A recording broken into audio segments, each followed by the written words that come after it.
মতো হারালো সে। তার আব্বু আর নেই ভাবতেই নিঃশ্বাস আটকে আসছে নূরের। তার থেকে কয়েক হাত দূরত্বে বসে আছে আসমিন, তার পাশেই গা ঘেঁষে বসে লারা। সেই মুহূর্তে সবচেয়ে নিকৃষ্ট মানুষের পরিচয় দিল কামিনী চৌধুরী। নূরকে টেনে সরিয়ে দিল রাফসান শিকদারের বুক থেকে। পরপর কয়েকটা চড় লাগিয়ে দিল তার গালে। আসার পর থেকে এক বিন্দু পানিও চোখ থেকে বের হয়নি নূরের। থাপ্পড় খেয়েও সে নির্বাক চোখে তাকিয়ে আছে আসমিনের দিকে। আসমিন চোখ সরিয়ে নিল তার থেকে। নূর নির্লিপ্ত চোখে তাকিয়ে দেখল আসমিনের মুখ ফিরিয়ে নেওয়া। আরেক দফা শক্ত করল নিজেকে। কামিনী চৌধুরী একের পর এক অপবাদ দিয়ে যাচ্ছে তার উপরে।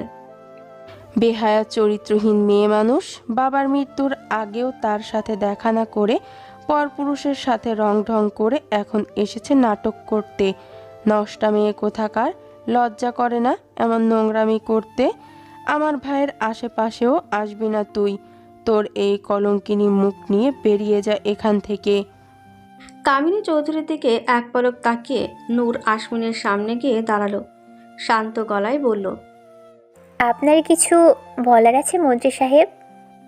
আসমিন একরাশ ঘৃণা নিয়ে তাকালো নূরের দিকে। ভয়ঙ্কর চোখে তাকিয়ে কর্কশ গলায় বলল, যে মেয়ে নিজের বাবার ভালোবাসার মূল্য দিতে জানে না, সে আমার ভালোবাসার মূল্য দেবে কিভাবে? বাবার মৃত্যু থেকে 4 ক্যারিয়ার পরও সে মেয়েকে আমি আমার জীবনে চাই না। দেখা গেল আমাকে মৃত্যুর মুখে রেখে সে নিজের স্বপ্ন পূরণ করতে চলে গেল। এই নূরকে আমি ভালোবাসিনি, তাই এই নূরের জায়গা আমার জীবনে নেই। Go to hell with your fucking team. Noor শান্ত চোখে তাকিয়ে রইল আসমিনের দিকে।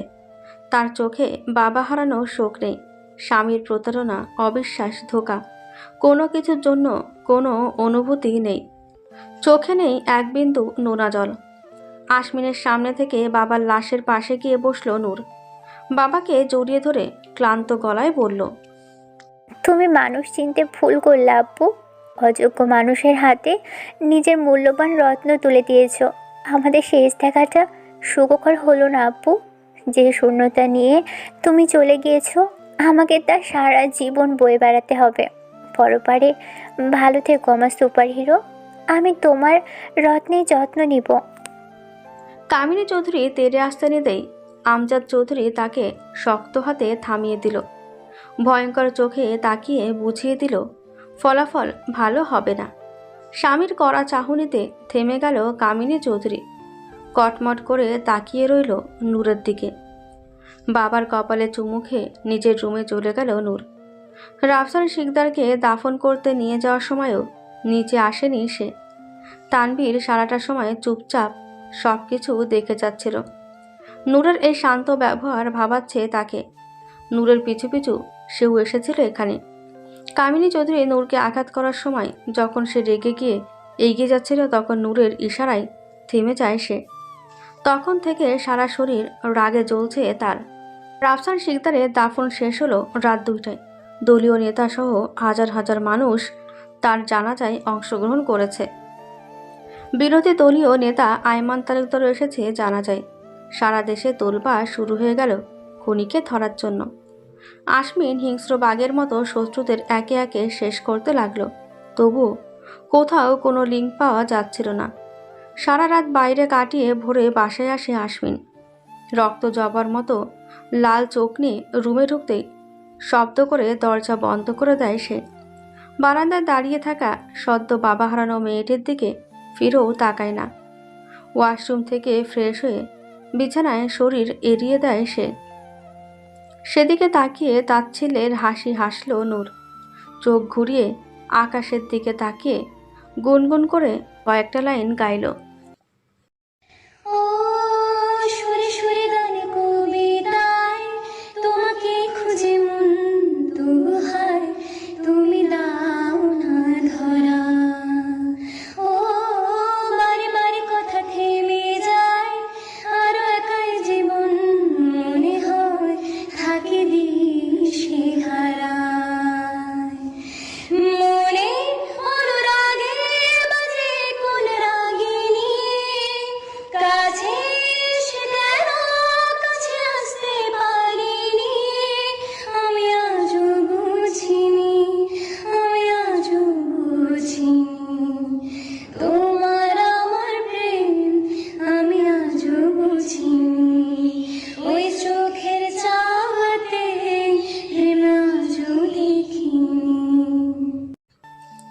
ফোঁটা অশ্রু গড়িয়ে পড়ল আশমিনের চোখ থেকে। তানভীরের সাথে নূরের ছবিগুলো বারবার চোখের সামনে ভেসে উঠছে। নূরকে সে অবিশ্বাস করছে না, তবে এই মুহূর্তে নূরকে বাঁচাতে তাদের মধ্যে দূরত্ব জরুরি।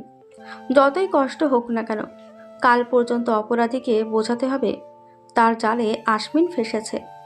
নূরের প্রতি দুর্বলতা দেখালে সে নূরের ওপর আক্রমণ করবে। অজানা শত্রুকে আর সুযোগ দেওয়া যাবে না। বিপুল ভোটে জয়লাভ করেছে আশমিন। এত বড় প্রাপ্তিতেও তার চোখে মুখে খুশির লেশমাত্র নেই। পার্টি অফিসের সমস্ত কাজ শেষ করে বাসায় আসতেই ভ্রু কুঁচকে গেল তার। সমস্ত বাড়ি নিস্তব্ধ হয়ে আছে। একমাত্র কামিনী চৌধুরী আর লারাকেই প্রফুল্ল দেখালো। আমজাদ চৌধুরী মাথায় হাত দিয়ে সোফায় বসে আছে। আশমিন খুব একটা মাথা না ঘামিয়ে বাবার পাশে গিয়ে বসে পড়ল। চারিদিকে ফুলের তোড়ায় ভরে গেছে। সবাই শুভেচ্ছা জানিয়ে ফুল পাঠিয়েছে। নূর কোথায় আপু? তাকে দিয়ে তোমার কি দরকার? আমজাদ চৌধুরীর কর্কশ গলা শুনে থতমত খেয়ে গেল আশমিন। অজানা ভয়ে বুক কেঁপে উঠল। বার কয়েক নূরকে ডেকেও যখন সাড়া পাওয়া গেল না, তখন আশমিন উত্তেজিত হয়ে দ্রুত পায়ে সারা বাড়ি খুঁজল। আশমিনের চিৎকার শুনে কামিনী চৌধুরী সহ সবাই হাজির হলো বিশাল ড্রয়িং রুমে। আশমিন দৌড়ে এসে আমজাদ চৌধুরীর সামনে দাঁড়িয়ে কাঁপা কাঁপা গলায় বলল, নূর কোথায় আব্বু? চলে গেছে। আশমিন বিস্ফোরিত চোখে তাকালো আমজাদ চৌধুরীর দিকে। মুহূর্তেই ভয়ের জায়গায় চোখে এসে ভিড় করল ক্রোধ।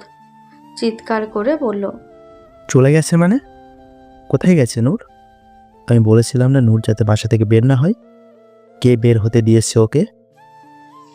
আশমিনের ভয়ঙ্কর রূপ দেখে কেঁপে উঠল কামিনী চৌধুরী। কপালের ঘাম কাঁপা কাঁপা হাতে মুছে লারার দিকে তাকালো। তারও একই অবস্থা, থরথর করে কাঁপছে সে।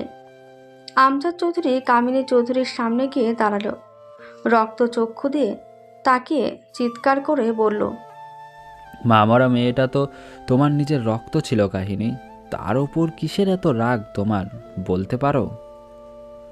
ছোট থেকে তাকে অবহেলা অপমান করে তার কোমল হৃদয়টা তুমি বিষিয়ে দিয়েছ। আমি বাধা দিলে আমাকেও কথা শোনাতে ছাড়োনি। ভাইজান একটা কোমল ফুল তুলে দিয়েছিল তোমার হাতে, অথচ তুমি তার জীবনটা কাঁটায় ভরে দিয়েছ। এই বিশাল সম্পত্তির একমাত্র অধিকারী কত বেলা না খেয়ে কাটিয়েছে তার কোনো হিসেব নেই। সব কিছু তো মেয়েটা মেনেই নিয়েছিল, তাহলে তাকে এভাবে ঘর ছাড়তে বাধ্য করলে কেন? তার চরিত্রে সবার সামনে দাগ লাগালে কেন? উত্তর দাও কামিনী। স্বামীর এহেন রূপে কলিজা শুকিয়ে গেল কামিনী চৌধুরীর। আশমিন অবাক চোখে বিস্ময় নিয়ে তাকিয়ে আছে তার মায়ের দিকে। সেদিকে একবার তাকিয়ে চোখ নামিয়ে নিল কামিনী চৌধুরী। আশমিন যেন বোবা হয়ে গেল। টলমল পায়ে দেওয়ালের উপর হাত রেখে নিজেকে সামলালো। মরার উপর খাড়ার গা হয়ে আগমন হলো তানভীরের। কারোর দিকে না তাকিয়ে নিজের ফোনটা কানেক্ট করে দিল ড্রয়িং রুমের টিভিতে। সাথে সাথেই টিভির স্ক্রিনে ভেসে উঠল নূরের পরিশ্রান্ত পরাজিত মুখখানা। ভিডিওটি গাড়ির ভিতরে বসে করা। আশমিন দৌড়ে এসে দাঁড়ালো টিভির সামনে। কাঁপা কাঁপা হাতে ছুঁয়ে দিল নূরের মুখখানা। জয়ের জন্য অনেক অনেক শুভকামনা মন্ত্রী সাহেব। আপনার এই সাফল্য ভরা জীবনে আমার মতো অপয়া থাকা মানায় বলুন? ভালোবাসলে বিশ্বাস করতে হয় মন্ত্রী সাহেব, ভালোবাসায় ভরসা থাকতে হয়। কোনো ঠুনকো আঘাত যদি তা ভেঙে দেয়, তাহলে বুঝতে হবে সেখানে কোনো ভালোবাসা ছিল না, পুরোটাই অভিনয় বা মোহ। আপনার বেলায় ঠিক কোনটা বুঝতে পারছি না। আপনি যখন বলেই দিয়েছেন, আমি আপনাকে আর কি ভালোবাসবো? নিজের বাবাকেই তো ভালোবাসতে পারিনি, তখন আর নিজের হয়ে কোনো সাফাই আমি দিব না। আমি চলে যাচ্ছি, আপনাকে সমস্ত সম্পর্ক থেকে মুক্তি দিয়ে চলে যাচ্ছি। প্রমাণস্বরূপ এই ভিডিওটা আপনার কাছে রেখে দিতে পারেন। যেহেতু আমাদের বিয়ের রেজিস্ট্রেশন হয়নি, সেহেতু ডিভোর্স পেপার দিতে পারলাম না। ভিডিও শেষে আপনার জন্য সারপ্রাইজ আছে, দেখে নেবেন প্লিজ। মিসেস চৌধুরীকে টেনশন করতে নিষেধ করবেন। আমি নামক বোঝা আপাতত বিদায় হচ্ছি, তবে আমি ফিরবো আমার আব্বুর খুনিদের ভয়ঙ্কর মৃত্যু দিতে আমি ফিরব, কিন্তু আপনার জীবনে কখনো না মন্ত্রী সাহেব। কষ্ট দিয়েছেন আমায়, অবিশ্বাসের আগুনে জ্বালিয়ে আমাকে মেরে ফেলেছেন আপনি। লাশের কি কারোর প্রতি ভালোবাসা থাকে বলুন? ভালোবাসার বিষে আপনার হৃদয় বিষাক্ত হোক, এই দোয়া রইল। আমার ফিরে আসা পর্যন্ত জীবনটাকে উপভোগ করুন। নূর ফিরে আসলে স্বস্তির নিঃশ্বাস নেওয়া দুষ্কর করে দিবে। রাফসান শিকদারের মেয়ে তাহেজিব নূর শিকদারের ওয়াদা এটা। জ্বলন্ত চোখের দিকে একমনে তাকিয়ে রইল আশমিন। নূরের ভিডিও বন্ধ হতেই স্ক্রিনে সেদিনের আশমিনের ছবিগুলো ভেসে উঠল। রাফসান শিকদারের মৃত্যুর দিন সকালেই পাঠানো হয়েছে নূরকে। আশমিন একের পর এক ধাক্কা সামলাতে পারল না, মস্তিষ্ক অচল হয়ে গেল। অতিরিক্ত চাপের ফলে মাইনার অ্যাটাক হয়ে গেল তার। আমজাদ চৌধুরী মেঝেতে লুটিয়ে পড়া ছেলেকে ধরে চিৎকার করে কেঁদে উঠল। সিংহের মতো দাপিয়ে বেড়ানো মানুষটাকে এভাবে দেখে সবার চোখে অশ্রুরা ভিড় করল। দেহরক্ষীরা আর তানভীর মিলে আশমিনকে তাড়াতাড়ি হসপিটালে নিয়ে গেল। আমজাদ চৌধুরী ছেলের সাথে যেতে নিয়ে স্তব্ধে বিমূঢ় কামিনী চৌধুরীর দিকে তাকিয়ে হুঙ্কার দিয়ে বলল, আমার ছেলে কিছু হলে তোমাকে আমি নিজ হাতে খুন করব কামিনী। ভুল করেও নিজের এই নোংরা চেহারা আমার ছেলের সামনে নিয়ে আসবে না। ওর গাড়ির ড্রাইভারের খোঁজ পেয়েছো আমি? পাইনি ম্যাম, লোকটা হয়তো দেশে নেই। তার গ্রামের বাড়িতে খোঁজ নিয়ে জানতে পারলাম তার পুরো পরিবার ওই দিনের পর থেকে নিখোঁজ। তাদেরকে কোথাও পাওয়া যায়নি। মন্ত্রী সাহেব এসেছেন? না ম্যাম, তবে রাস্তায় আছে, কিছুক্ষণের মধ্যেই চলে আসবে। ঠিক আছে, তুমি এখন যাও। অমি নামের ছেলেটা নূরের পার্সোনাল সেক্রেটারি। তার এক কথায় সে জীবন দিয়ে দিতে প্রস্তুত। প্রচুর বিশ্বাসী হওয়ায় নূর তাকে সবসময় কাছে কাছেই রাখে। এতক্ষণ নিজের রুমেই কথা বলছিল তারা। অমি বেরিয়ে যেতেই নূর সোফা ছেড়ে জানালার কাছে গিয়ে দাঁড়ালো। আজ আকাশে চাঁদ নেই, মেঘের কবলে পুরো আকাশ। ক্ষণে ক্ষণে বিদ্যুৎ চমকাচ্ছে।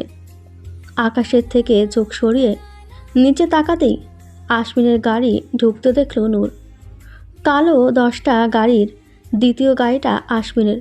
সেদিকে তাকিয়ে ক্রূর হাসল নূর। আপনি আমাকে নিয়ে আসেননি মন্ত্রী সাহেব, আমি চেয়েছি তাই আজ আমি এখানে। শত্রুকে কখনোই চোখের আড়াল করতে নেই, তাকে সব সময় রাখতে হয় চোখের সামনে। আপনি আমার শত্রু নন, আপনি আমার জয়। আপনাকে হারিয়েই তো আমি বারবার জয়স্বাদ গ্রহণ করব। তাই আপনি থাকবেন আমার চোখের সামনে। যতটা সামনে থাকলে আপনার প্রতিটা লোমকূপের খবরও আমি জানব, ঠিক ততটা কাছে। রাফসান শিকদারের মেয়ে আমি, তার রক্ত। আপনি যা এত বছর শিখেছেন তা আমার জন্ম থেকেই শেখা, আমার রক্তের রাজনীতি। তাহলে এখন না হয় সমানে সমানে টক্করটা হয়েই যাক। প্রতি মুহূর্ত আপনি ভয় পাবেন, আমাকে হারানোর ভয়, আর আমি আপনাকে সেই পরিস্থিতিতে এনেই দাঁড় করিয়ে দিব। কথাগুলো বলে হাসল নূর। সাদা গ্রাউনের সাথে হালকা গোলাপি ওড়নাটা গলায় পেঁচিয়ে রুম থেকে বেরিয়ে গেল নূর। ততক্ষণে আশমিন বাসায় এসে ঢুকেছে। ড্রয়িং রুমে সানভির সাথে দাঁড়িয়ে কোনো বিষয় নিয়ে কথা বলছে হয়তো। নূর সেদিকে পাত্তা না দিয়ে সরাসরি গিয়ে তার বাবার জন্য বরাদ্দকৃত কাউচে গিয়ে বসে পড়ল। রাফসান শিকদার মারা যাওয়ার পর থেকে এখানে আর কেউ বসেনি। সবাই অবাক হয়ে তাকিয়ে রইল নূরের দিকে। আশমিন স্বাভাবিকভাবেই এক পলক তাকিয়ে আবার নিজের কাজে মন দিল। সানভি কাঁপা কাঁপা গলায় বলল, স্যার। আশমিন বিরক্ত চোখে তাকালো সানভির দিকে। আশমিনের দৃষ্টি দেখে সানভি আর কিছুই বলল না। কামিনী চৌধুরী রুমেই ছিল। নূর অমিকে বলল সবাইকে ডেকে নিয়ে আসতে। অমি মাথা নাড়িয়ে চলে গেল সবাইকে ঢাকতে। কামিনী চৌধুরী এসে নূরকে রাফসান শিকদারের কাউচে দেখে খেপে গেল। তেরে তার দিকে যেতে নিতেই নূর বিরক্ত চোখে তাকালো। পাশে থাকা মেয়ে গার্ডটা আটকে দিল তাকে। কামিনী চৌধুরী সেদিকে তোয়াক্কা না করে চিৎকার করে বলল, এখানে বসেছিস কোন সাহসে? বেহায়া মেয়ে, লজ্জা করল না এ বাড়িতে এসে আবার নিজের কলঙ্কিত মুখ সবাইকে দেখাতে? আজকেই বেরিয়ে যাবি এখান থেকে। আশমিন ক্লান্ত চোখে সব কিছুই দেখছে। বিরক্তি আর রাগ তত্তর করে বেড়ে চলেছে তার। কামিনী চৌধুরীর পিছনেই আমজাদ চৌধুরী এসেছিলেন। তিনি এতক্ষণে বসে পড়েছেন সোফায়। আশমিনও গিয়ে বাবার পাশে বসে পড়ল। নূর কামিনী চৌধুরীর দিকে শান্ত চোখে তাকিয়ে মেয়েগারটাকে উদ্দেশ্য করে বলল, আগামী 10 মিনিট আমি কোনো রকম ডিস্টার্বনেস চাই না, তাই এই মহিলার মুখটা বন্ধ করে দাও। এতে যদি অন্য কারোর সমস্যা হয় তাহলে তাদের ক্ষেত্রেও অ্যাপ্লাই করতে পারো। আশমিন সোফায় গা এলিয়ে বসে আছে। মাথা ব্যথায় দপদপ করছে। চোখ খুলে রাখাও দায়, তবুও সে এখানে বসে আছে। মেয়ে গার্ডটা ততক্ষণে কামিনী চৌধুরীর মুখে টেপ লাগিয়ে দিয়েছে। হাত দুটো ধরে থাকায় কামিনী চৌধুরী কিছু করতে পারছে না, শুধু আগুন চোখে তাকিয়ে আছে নূরের দিকে। আমজাদ চৌধুরী খারাপ লাগলেও সে চুপ করে আছে। কামিনী চৌধুরীর অন্যায়ের কাছে এটুকু কিছুই না। আপনাদের এখানে ডাকার উদ্দেশ্য হচ্ছে আমার কিছু সিদ্ধান্ত জানিয়ে দেওয়া, যাতে পরবর্তীতে আমার কোনো সমস্যা ফেস করতে না হয়। যেহেতু এতদিন আপনারা সব কিছু সামলেছেন, সেহেতু কোনো কিছু করার আগে আমার আপনাদের জানাতেই হতো। কাল থেকে আমি অফিসে জয়েন করব। আগের এমপ্লয়িকে 1 মাসের নোটিশে চাকরি থেকে বাদ দেওয়া হবে। আমার টিম আমার সাথে কাজ করবে। তারা কালকেই বাংলাদেশে এসে পৌঁছবে। অফিসের দায়িত্বে যে আছে তাকে বলে দিবেন আপু মারা যাওয়ার পর থেকে সমস্ত হিসেব এই 1 মাসে আমার টিম মেম্বারকে বুঝিয়ে দিতে। যাদের যাদের চাকরি যাবে তাদের মধ্যে পুরনো যারা আছে তারা আঙ্কেলের কোম্পানিতে জয়েন করবে। আর হিসেবে যত পরিমাণ টাকা ঘাটতি থাকবে তা মিসেস চৌধুরীর অ্যাকাউন্ট থেকে পূরণ করা হবে। কারণ নুরানি মাল্টিন্যাশনাল কোম্পানির অ্যাকাউন্ট তিনি হ্যান্ডেল করতেন। কারো কোনো প্রশ্ন থাকলেও করার অনুমতি নেই। আমি আমার সিদ্ধান্ত জানিয়ে দিয়েছি। কোম্পানি যেহেতু আমার, তাই আমার সিদ্ধান্তই শেষ কথা। আশমিন চোখ বন্ধ করে গা এলিয়ে বসে আছে। ঘুমিয়েও পড়েছে হয়তো। সেদিকে তাকিয়ে গা জ্বলে গেল নূরের। দাঁতে দাঁত চেপে নিজেকে সামলে নিল সে। এদিকে কামিনী চৌধুরীর অবস্থা নাজেহাল। রাগ আর ভয় দুটোই ঘিরে ধরেছে তাকে। এত বছরে সে কোটি কোটি টাকা সরিয়েছে কোম্পানি থেকে। আমজাদ চৌধুরীও এই বিষয়ে কিছুই জানে না। সেদিনের পর থেকে আশমিন আজ পর্যন্ত তাকে মা বলে ডাকেনি। সরাসরি কোনো কথাও বলে না তার সাথে। অনেক কষ্টে আমজাদ চৌধুরীর সাথে সম্পর্কটা ঠিক করেছে সে। এখন এমন কিছু শুনলে সেও না আবার মুখ ফিরিয়ে নেয় তার থেকে। ভয়ে কামিনী চৌধুরীর কলিজা লাফাচ্ছে। নূর অমিত দিকে তাকিয়ে সিরিয়াস গলায় বলল, ঢাকার সবচেয়ে বড় বড় হসপিটালগুলোতে খোঁজ লাগা অমি। অর্গান, চোখ, লিভার এসবের কারেন্ট রেটগুলো জেনে নাও। খুব শীঘ্রই আমাদের কাজে লাগবে। আশমিন বাদে সবাই চোখ বড় বড় করে তাকালো নূরের দিকে। সানভি শুকনো ঢোক গিলে আমতা আমতা করে বলল, এগুলো জেনে কি হবে ম্যাম? নূর বাঁকা হাসলো। কামিনী চৌধুরীর দিকে তাকিয়ে ক্রূর গলায় বলল, আপনি বড্ড অবুঝ সানভি। টাকার ঘাটতি যদি অ্যাকাউন্টে টাকা দিয়ে না পূরণ হয় তাহলে এগুলো কাজে লাগবে। 1 টাকাও ছাড় দেওয়া হবে না। নূর মেয়ে গার্ডের দিকে তাকিয়ে বলল, মিসেস চৌধুরীকে ছেড়ে দাও। উনি হয়তো কিছু বলতে চাই। আর মন্ত্রী সাহেবের জন্য 1 গ্লাস পানি নিয়ে এসো। আর তার ঘুম ভাঙানোটা এই মুহূর্তে জরুরি। বরকে চুমু খেয়ে ঘুম থেকে তুলতে হয়, পানি মেরে নয়। বিজনেসের পাশাপাশি রোম্যান্সটা একটু শিখে নাও নূর, আমার এখনো বাসর করা বাকি। আশমিন চোখ বন্ধ করে বোমা ফেলল ড্রয়িং রুমে। আমজাদ চৌধুরী কেসে উঠল ছেলের কথা শুনে। সে যে একটা নির্লজ্জ ছেলে পয়দা করেছে এখন সে হাড়ে হাড়ে বুঝতে পারছে। নূর কটমট চোখে তাকিয়ে আছে আশমিনের দিকে। আশমিন আড়মোড়া ভেঙে সেদিকে তাকিয়ে বাঁকা হাসল। সবার দিকে একবার চোখ বুলিয়ে গম্ভীর গলায় বলল, আজ থেকে রাত 3টা থেকে সকাল আমার কাছে রোম্যান্স শেখার ক্লাস করবে। সব কিছু হাতে কলমে শিখিয়ে দেব। টানা 1 সপ্তাহ ক্লাস করলে তুমি একেবারে রোমান্টিক হয়ে যাবে, বুঝলে? বাবা, মার সামনে এইসব বলতে লজ্জা করছে না তোমার? অসভ্য হচ্ছ দিন দিন। লজ্জা করলে বাবা হবো কি করে? আমাকে অসভ্য বলার আগে নিজের দিকে তাকাও। তুমি ভালো মানুষ হলে আমি এই পৃথিবীতে আসতাম না। এত কথা না বলে ছেলের বাসর করার ব্যবস্থা করো। নাকি দাদা হতে চাও না জীবনে? আমজাদ চৌধুরী হতভম্ব হয়ে তাকিয়ে রইল ছেলের দিকে। কামিনী চৌধুরীর দিকে তাকিয়ে ফোঁসফাঁস করে বলল, সত্যি করে বলো কামিনী